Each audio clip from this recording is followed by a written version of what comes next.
Nernst equation का formula हमने prove किया था। E cell equal to E not cell minus 2.303 RTNF log KQ and electron exchange a Faraday R universal gas constant T absolute temperature KEQ equilibrium। फिर formula बदला, E cell E not cell minus 2.303 R की value put up की, Faraday की value put up की N, और equilibrium की value होती product upon reactant. फिर यहां से ये फार्मूला बना, E cell E not cell 0.this, और फिर हमने किया इसको कि इक्विलिब्रियम की कंडीशन में जब log EQ को पता करना हो तो वहां इक्विलिब्रियम की कंडीशन कंसीडर करना पड़ेगी और ई सेल को जीरो करना पड़ेगा। तो ये फार्मूला है E cell equal to this log K। अब इनमें न्यूमेरिकल करते हैं, तो पहले न्यूमेरिकल करें इस फार्मूले में, फिर न्यूमेरिकल करेंगे इस फार्मूले में।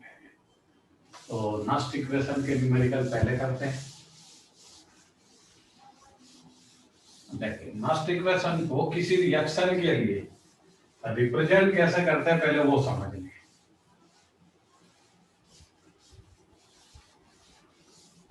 किसी भी पर्सनल इलेक्ट्रोड के लिए, पार्टिकुलर इलेक्ट्रोड के लिए हम नस्ट इक्वेशन को रिप्रेजेंट कैसे करते हैं। जैसे कॉपर 2 इलेक्ट्रॉन गेन करता है और कॉपर सॉलिड में कन्वर्ट हो जाता है। इसका ई नॉट सेल क्या मान ले हम, E not cell equal to 0.34 volt, ऐसा है। तो इसको रिप्रेजेंट कैसे करें, रिप्रेजेंट करने का तरीका है E cell E not cell minus 0.0592 upon N log, यहां लेते हैं हम प्रोडक्ट अपॉन रिएक्टेंट। तो इसमें प्रोडक्ट कौन है, प्रोडक्ट तो ये है सॉलिड, और सॉलिड को यूनिट कंसीडर करते हैं, इसलिए यहाँ क्या लेंगे, सॉलिड का कंसंट्रेशन यूनिट हो जाता है, उसके प्लेस पे 1 लिखेंगे, और यहाँ क्या लिखेंगे, ये रिएक्टेंट है। रिएक्टेंट हमेशा इस साइड होता है, प्रोडक्ट इस साइड होता है, यहाँ क्या लिखते हैं, ये फार्मूला बनेगा, नोट करिए।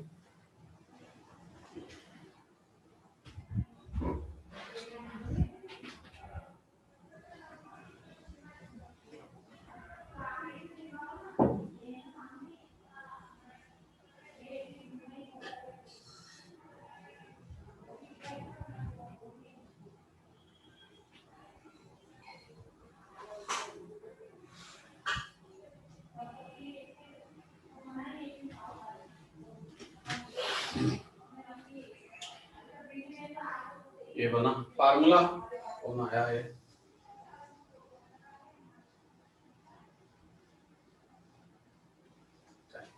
अगर मान लीजिए कोई दूसरी रिएक्शन है, जैसे Zn2 प्लस 2 इलेक्ट्रॉन गेन करता है और Zn सॉलिड में कन्वर्ट होता है, तो ई सेल क्या होगा इसका माइनस 0.76। तो इसकी रिएक्शन को कैसे रिप्रेजेंट करें, ई सेल, अब ई नॉट सेल के प्लेस पे वो लिख सकते हो, लेकिन अपन सीधा लिख लेते हैं E not cell minus 0.0592 upon N, N के प्लेस पे क्या लिख दोगे 2, क्योंकि उसने 2 इलेक्ट्रॉन गेन करे, लॉग 1/Zn2 प्लस।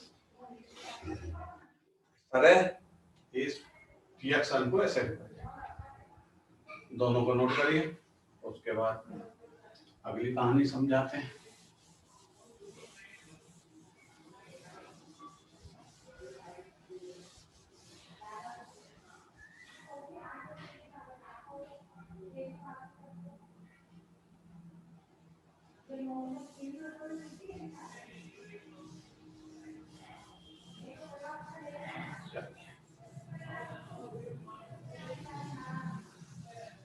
अब बात करें जो सबसे पहले सेल की हमने स्टडी की थी, कौन सा सेल स्टडी की थी, ध्यान से समझना। Zn2 Zn solid equilibrium Zn2 plus aqueous, but solution की मोलरिटी क्या थी? 1 मोलरिटी। सेल आपके पास बना हुआ है, जिंक सल्फेट के सॉल्यूशन में जिंक की डॉट डिप्ट की थी, रिएक्शन ये थी, ये 1 मोलरिटी का सॉल्यूशन है। ये साल्ट ब्रिज था, इधर कौन था? कॉपर एक्वस, कितना मोलरिटी का? 1 मोलरिटी। कन्वर्ट किस में हुआ? Copper solid. ठीक है, ये रिएक्शन। अब इस रिएक्शन में आपको ये सब पता है कि ये डोनर था, वो गेनर था। इसका ईएमएफ क्या था? -0.76 वोल्ट। न्यूमेरिकल आपके पास लिखा हुआ, इसका 0.34 वोल्ट। और जब आपने ये फार्मूला लगा करके E not cell equal to E right minus E left, तो इसका आंसर क्या आया था? 1.10 वोल्ट सेल का। इस वाले कॉपर और जिंक वाले सेल का आंसर आपके पास लिखा 1.10 वोल्ट आंसर आया। अब नेक्स्ट इक्वेशन में चलते हैं कि ई सेल का क्या होगा इसके लिए। तो फार्मूला क्या है? E cell equal to E not cell minus 0.0592 upon N log K E Q. ये फार्मूला बना। अब इसमें ई सेल पता करना, ई नॉट सेल तो अपने को पता है सेल का, तो यहाँ क्या लिखें? E cell equal to E not cell की वैल्यू 1.10 है स्टैंडर्ड कंडीशन में, ये आपको पता करना है। यहाँ क्या लिखोगे? माइनस 0.0592 अपॉन एन, कितने इलेक्ट्रॉन एक्सचेंज हुए? जिंक ने 2 इलेक्ट्रॉन डोनेट किए, कॉपर ने 2 गेन किए, मतलब n इक्वल टू 2 लॉग। अब देखिए के इक्यू का मतलब होता है concentration of product upon concentration of reactant. तो यहाँ पर प्रोडक्ट का कंसंट्रेशन अपॉन रिएक्टेंट का कंसंट्रेशन पुट अप करेंगे। एग्जाम में आपको डिसाइड करना पड़ेगा प्रोडक्ट कौन है, गेनर, रिएक्टेंट कौन है। तो देखिए इसके अंदर 2 रिएक्शन है, एक ये और एक ये, अलग अलग रिएक्शन है। 2 हाफ रिएक्शन से मिलकर के एक रिएक्शन का फॉर्मेशन हुआ है। यहाँ ये टोटल एक रिएक्शन है, लेकिन यहाँ पर क्या है? डोनेशन ऑफ इलेक्ट्रॉन मतलब ऑक्सीडेशन है, और यहाँ पर क्या है? गेन ऑफ इलेक्ट्रॉन, यहाँ रिडक्शन है, मतलब ये रेडॉक्स रिएक्शन है। इसलिए आपको इस हाफ रिएक्शन में से और इस हाफ रिएक्शन में से प्रोडक्ट और रिएक्टेंट को सेलेक्ट करना है। तो कैसे सेलेक्ट करते हैं समझिए। और यहाँ पर प्रोडक्ट और रिएक्टेंट आयन के फॉर्म में होंगे। जो मटेरियल इस रिएक्शन में सॉलिड है वो काम नहीं आता, मतलब जो इसमें सॉलिड आपको दिख रहे हैं वो ना तो प्रोडक्ट है ना रिएक्टेंट है। ध्यान से समझिए इस बात को। तो कॉपर सॉलिड है, कॉपर इसमें क्या है? सॉलिड है। तो सॉलिड का मतलब उसका कोई काम नहीं। इधर जिंक ये सॉलिड है, इसका कोई काम नहीं। हमको यहाँ पर प्रोडक्ट और रिएक्टेंट डिसाइड करना है कि इस रिएक्शन में कौन प्रोडक्ट है कौन रिएक्टेंट है। तो उसकी टेक्निक है, कैसे समझोगे? प्रोडक्ट और रिएक्टेंट आयन के फॉर्म में होना चाहिए। एक सॉलिड का कोई काम नहीं, सॉलिड आप ना रिएक्टेंट कंसीडर करेंगे ना प्रोडक्ट। ये गया, ये सॉलिड है, इसका कोई काम नहीं। यहाँ पर ये सॉलिड है, इसका कोई काम नहीं। अब इसमें से आपके पास बचे 2, एक ये और एक ये। इसी में कोई प्रोडक्ट है, इसी में कोई रिएक्टेंट है। तो इस रिएक्शन को देखो आप, इतनी यहां से, और रिएक्शन को लिखने का पैटर्न समझो। 9, 10, 7, 8 से समझते आ रहो। किसी भी रिएक्शन को जब हम लिखते हैं तो पहले किसको लिखते हैं? रिएक्टेंट। और रिएक्टेंट के बाद किसको लिखते हैं? प्रोडक्ट। ये यूनिवर्सल रूल है। इधर रिएक्टेंट होता है, इधर प्रोडक्ट होता है। अब इसमें आओ, यहां देखो, ये तो सॉलिड था, कट गया ना, गया। ये बताओ ये कौन से साइड है? ये Zn2 प्लस रिएक्टेंट साइड है या प्रोडक्ट साइड है इस रिएक्शन की? इस रिएक्शन में इसको हाफ रिएक्शन कंसीडर करेंगे, और इस हाफ रिएक्शन में ये जिंक सॉलिड रिएक्टेंट के साइड है और ये प्रोडक्ट के साइड है, मतलब Zn2 प्लस प्रोडक्ट हुआ। ये प्रोडक्ट साइड है, रिएक्टेंट इधर लिखते हैं, प्रोडक्ट इधर लिखते हैं, तो ये इस रिएक्शन का रिएक्टेंट बना, ये प्रोडक्ट, और आपको वहां आयन लेना है इसलिए इसका तो काम ही नहीं, ये प्रोडक्ट हो गया। मतलब इसके प्लेस पे आपको किसको लिखना है? प्रोडक्ट के प्लेस पर जिंक डाई पॉजिटिव आयन को।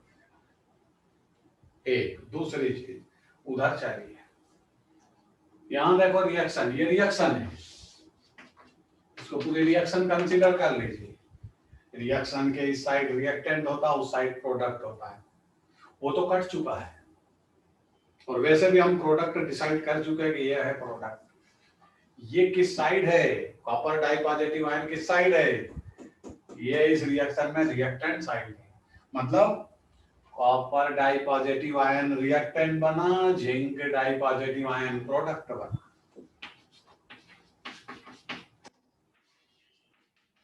जो साइड होती है उस साइड के हिसाब से कंसीडर कर लेते हैं। एक तरीका तो ये तरीका सिंपल है, और एक तरीका समझाते और सिंपल है,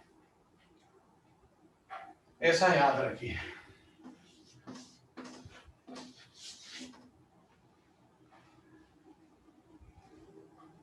क्या लिखा मैंने? किसी का नाम है, किसका नाम है? किसी एनिमल का नाम है, DOG। इससे आप आइडिया लगा सकते हो यहां किसको रखे और यहां किसको रखे।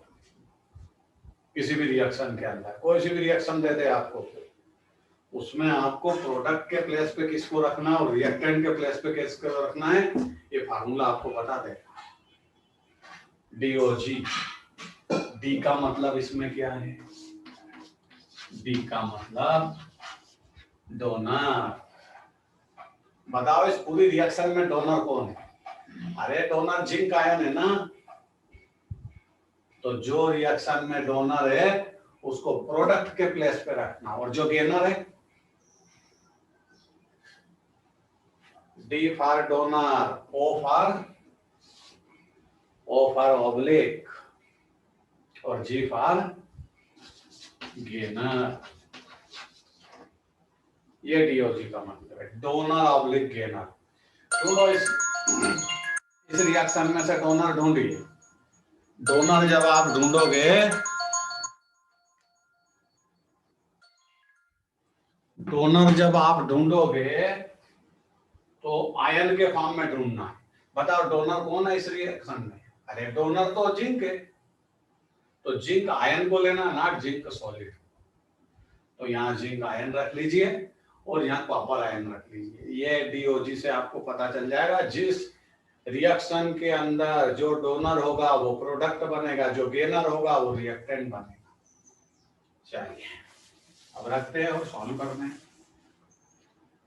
इसके प्लेस पे किसको रखूं? ये ई सेल आया equal to 1.10 minus 0.0592 upon 2 log, किसको रख दूं यहाँ? Zn2 plus upon copper 2 plus, रख दिया। इतने सारी प्रॉब्लम को पहले नोट करिए, उसके बाद हम इसमें गिवन वैल्यू से न्यूमेरिकल सॉल्व करेंगे। पहले पूरी सारी कहानी जो बोर्ड पर समझाइए उसको फार्मूले सहित तो नोट करिए, और ये लिख करके रखिए, याद रखिए कि किसको डोनर बनाना है और किसको।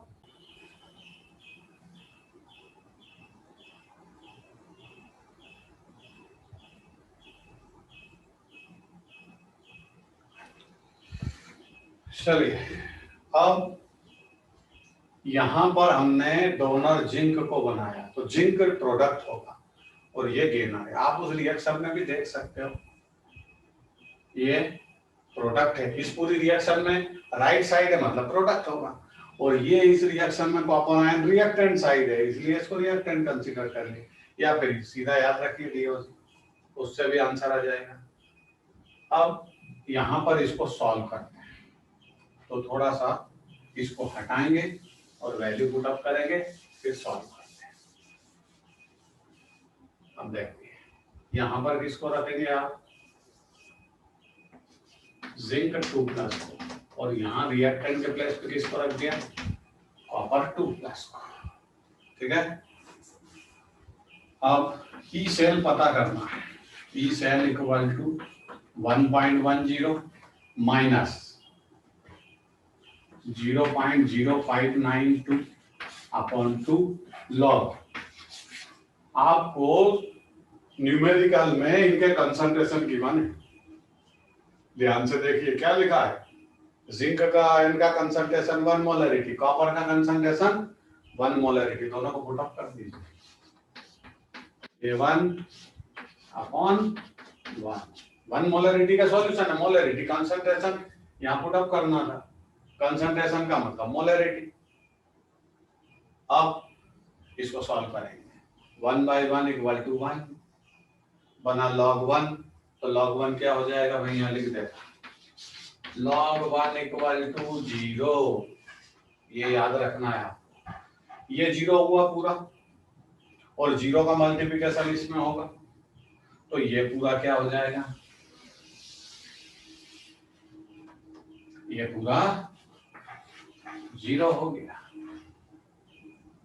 जब ये 0 हो गया पूरा, तो इससे इस वैल्यू को माइनस करना था, इस वैल्यू को माइनस करना था ना, इस वैल्यू से 0 को माइनस करो तो आंसर क्या आ जाएगा, E cell equal to E nought से, ये आंसर आ गया, नोट करेंगे और इसको समझ के लिखिए, अगले न्यूमेरिकल की फिर बात करते हैं।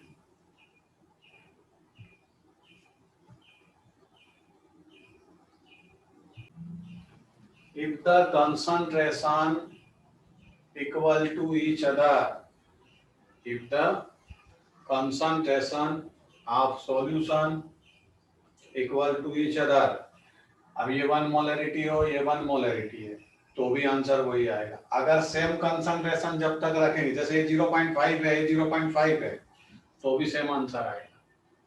10 मोलरिटी कर दीजिए, इसको भी 10 मोलरिटी कर दीजिए, यही आंसर आएगा।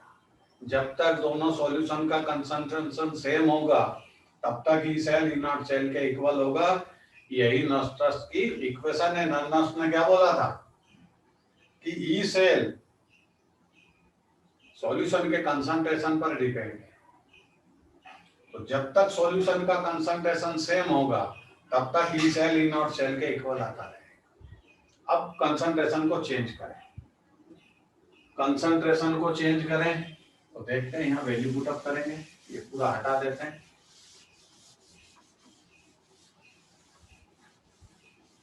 अब कंसंट्रेशन चेंज किया तो डिफरेंट कंसंट्रेशन होना चाहिए इलेक्ट्रोड पर,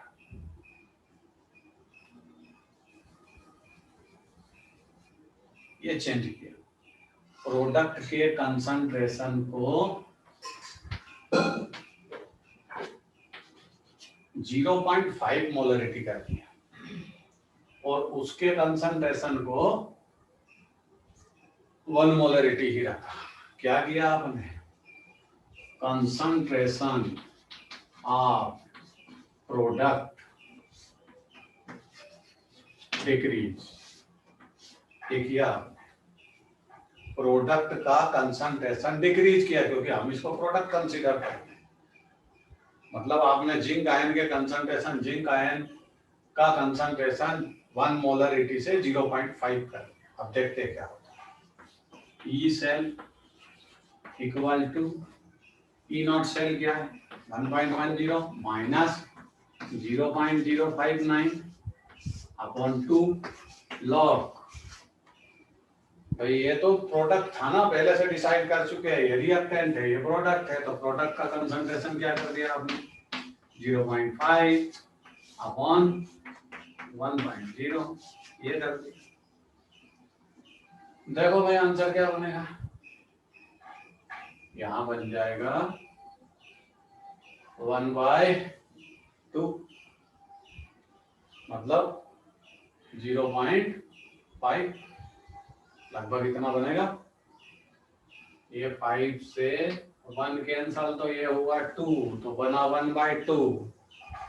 देखते हैं, E cell equal to 1.10 minus 0.0592 upon 2 log 0.5।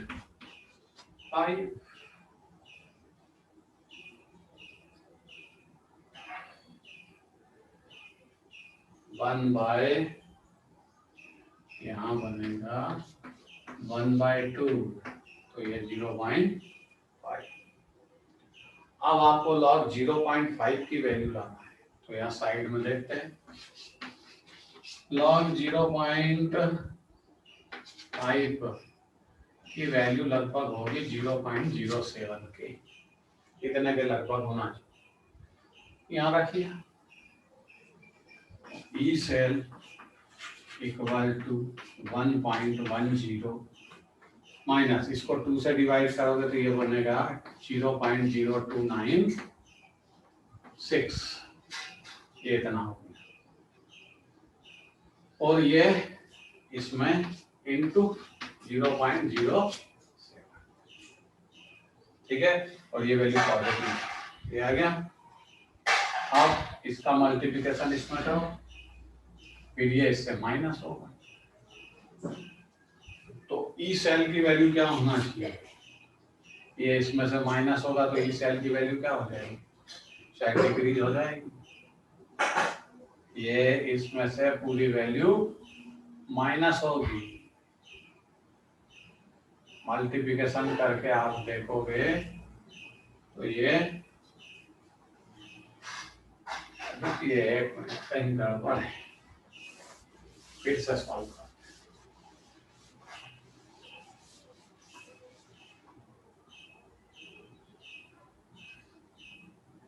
इसको थोड़ा सा सिंपल बनाते हैं, क्योंकि लॉग 0.5 की वैल्यू में प्रॉब्लम आएगी, तो इसको ऐसा करते हैं, इसको 1 मोलरिटी रखें और इसको कर लें 10 मोलरिटी। अभी भी कंसेप्ट यही है कि हमने कंसंट्रेशन ऑफ प्रोडक्ट को डिक्रीज किया। देखते हैं आंसर क्या बनता है। जिंक का कंसंट्रेशन कितना है, यहाँ रखेंगे log 1/10, तो अब इसको 10 की पावर बना लो, तो यहाँ पर ये आंसर तो आ गया, डिवाइडेड बाय 2 log 10 पावर -1। अब थोड़ा सिंपल हो जाएगा। अब देखिए कंसेप्ट सही आ जाएगा, क्योंकि उधर पहले वाले कंसेप्ट में वैसे ही कंफ्यूजन हो रहा था, 0.5 की वैल्यू लाओ, और फिर ये समझ में नहीं आता था कि माइनस रखे कि प्लस रखे, इसमें क्लियर हो जाएगा। ये आधा करिए, तो E cell equal to 1.10 minus, यह हाफ होकर के क्या हो जाएगा, इतना, इससे 2 से डिवाइड करोगे इतना हो जाएगा। अब ये log 10 की पावर -1 की वैल्यू अपने को सिंपल है, पता है, log 10 पावर -1 इक्वल टू -1, जो पावर होती है वही आंसर आ जाता है। तो यहाँ पर क्या करें, इनटू -1, अब करेक्ट है, और थोड़ा सा सिंपल भी हो गया कंसेप्ट, ये माइनस और ये माइनस, ये प्लस हो जाएगा, और फिर इसमें प्लस होगा। अब क्या करें, -1 का मल्टीप्लिकेशन इसमें करेंगे तो ये वैल्यू यही बनेगी, तो क्या करें, E cell equal to 1.10 but plus 0.0296, मतलब ई सेल क्या हो गया, ये आंसर तो बड़ा आ गया इसके कंपैरिजन में, ये करेक्ट कंसेप्ट है। और ध्यान रखिए, जब जब आप कंसंट्रेशन ऑफ प्रोडक्ट को डिक्रीज करोगे, सेल का जो ई सेल है वो इंक्रीज होगा, उल्टा चलता है, नोट करिए।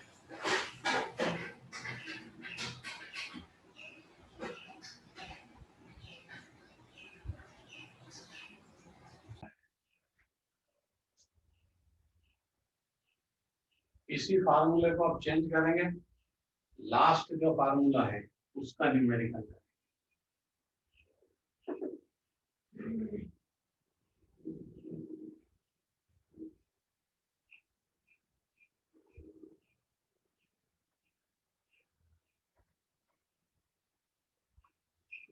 देखिए फार्मूला क्या था, E cell equal to E not cell minus 0.0592 upon N log के इक्विलिब्रियम ऑप्शन जो है साइड में लिखा है इसको आप पता के इक्विलिब्रियम।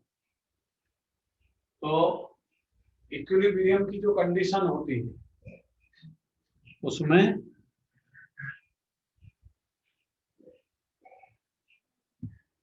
इक्विलिब्रियम की जो कंडीशन है उसमें ये जीरो होता है। इसको जीरो करके हटाएंगे तो ई सेल इधर आ जाएगा। कल फार्मूला बनाया था E not cell equal to 0.0592 upon N log K, ये बन गया।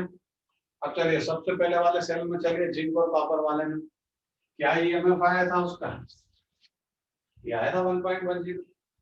उस सेल के लिए आपको लॉग इक्यू मतलब ये पता करना है, जिंक और कॉपर सेल के लिए रखो इसमें वैल्यू, यहाँ क्या रखोगे 1.10 इक्वल टू 0.0592 अपॉन 2 लॉग के इक्यू, ये आपको पता करना है। इसको इधर लाओ, ये हो गया 2.20 इक्वल टू 0.0592 एक लॉग के इक्यू, इसको इसके अपॉन में लाओ तो बन जाएगा लॉग के इक्यू इक्वल टू 2.20 अपॉन 0.0592। और मेरे को इसको पहले इसका सॉल्व करके आंसर बताओ कितना, फिर मैं आपको टेक्निक सिखाता इसका आंसर क्या होगा। पहले इसका आंसर बताइए कितना आता है।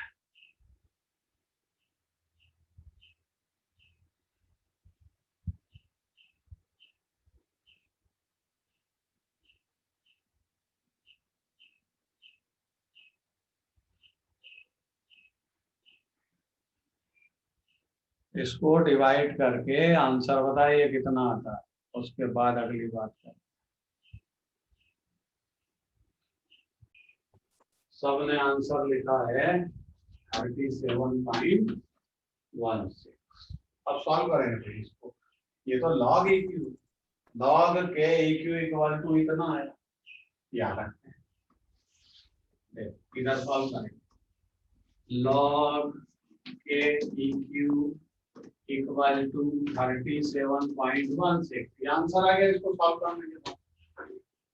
अब अपने को के इक्यू पता करना है ना, तो लॉग को उधर ले जाना है, वो एंटी लॉग का है। तो K eq equal to anti log of 37.16, ये आंसर बना। अब इसका भी और बाद में आंसर कैसे सॉल्व करोगे समझिए। के इक्यू अब आंसर आने वाला है, ध्यान से समझिए। इक्विलिब्रियम का एक ऐसे, ये जो डिजिट है पॉइंट के इधर वाली, जिसको आप 37 बोलते हैं, पॉइंट के पहले, वो 10 की पावर बन जाएगी पॉजिटिव, 10 की पावर 37, आधा आंसर तो आ गया। दूसरा आपको क्या करना है कि ये जो पॉइंट के बाद वाली वैल्यू है 0.1 से, पॉइंट के बाद क्या है 0.1 से, इसकी एंटी लॉग टेबल में वैल्यू देनी है। और अपन ऐसा माने कि anti log 0.16 equal to, suppose हम क्या मान लें, उसको x कंसीडर कर लेते हैं, क्योंकि आपको न्यूमेरिकल जब एग्जाम में आएगा तो मिलेगी। लेकिन अगर आप 0.16 की वैल्यू एंटी लॉग टेबल में देखें तो अगर मान लो वो x आती है तो आप यहाँ x, ये आंसर है। मतलब आपको 0.16 की एंटी लॉग की वैल्यू देख करके यहाँ लिखना है, बस यही आंसर। दूसरे तरीके का आंसर समझा था एग्जाम में और कैसे कैसे। के इक्यू ये जो पूरी वैल्यू 37.16 इसको भी वो डायरेक्ट सॉल्व करके आंसर दे सकता है, ताकि आपको एंटीलॉग की वैल्यू कैलकुलेट ना करना पड़े। तो के ई क्यू मतलब आपको इसका एंटीलॉग लेना, तो के ई क्यू 10 की पावर 37.16 डायरेक्ट आंसर। दो ऑप्शन दोनों आ सकते हैं। समझ में आ गई होगी बात? समझ में आ गई तो बहुत अच्छी बात है।